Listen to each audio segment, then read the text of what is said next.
आवाज आपकी, खबर हमारी। आप देख रहे हैं न्यूज 24 उल्लासनगर।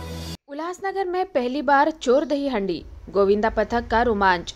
नीलेश बोबड़े के जन्मदिन पर आयोजन, रंगीत तालीम में हजारों गोविंदाओं की भागीदारी। व्यापारिक नगरी के रूप में प्रसिद्ध उल्लासनगर में पहली बार चोर दही हंडी का आयोजन किया गया।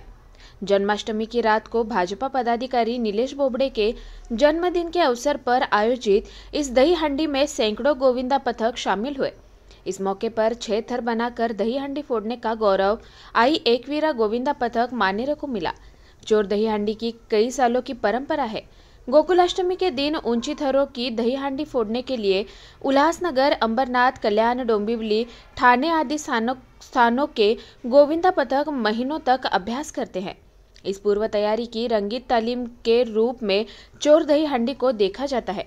उल्लासनगर के संतोष नगर में नीलेश बोबड़े के जन्मदिन के अवसर पर चोर दही हांडी का आयोजन किया गया था, जिसमें 20 से 25 गोविंदा पथकों ने भाग लेकर सलामी दी और अंत में आई एकवीरा गोविंदा पथक ने दही हांडी फोड़ने का गौरव हासिल किया।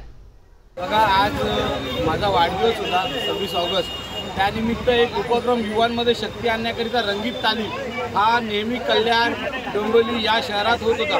हा एक पारंपरिक खेळ असून या पारंपरिक खेळामध्ये याला जो दर्जा महाराष्ट्र शासनाने दिला आहे त्याचा एक उपक्रम आम्ही या वाढदिवसानिमित्त युवांना शक्ती देण्यासाठी सुरुवात केलेली आहे।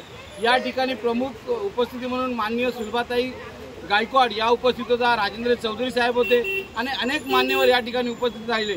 त्यामुळे या कार्यक्रमाची शोभा वाढवली। मी सगळ्यांचं अभिनंदन करतो आणि युवा शक्तीचा मनापासून धन्यवाद करतो। हा सण हा जो मोबाईल मधून बाहेर निघण्याचा आहे, मोबाईल मधून आपल्याला बाहेर निघून पुढे काय करायचं आहे, युवा शक्तीचा खेळ साजरा करायचा यासाठी नेहमी करत राहावा, यासाठी हा कार्यक्रम राबवला आहे। किती पथक या ठिकाणी आले होते, किती थर लावण्यात आले, काय संदेश देणार? या ठिकाणी एक 20 ते 25 पथक या ठिकाणी नोंद केली होती आणि आले पण होते। त्यानंतर एक 6-7 थर लावून या ठिकाणी सलामी देण्यात आली।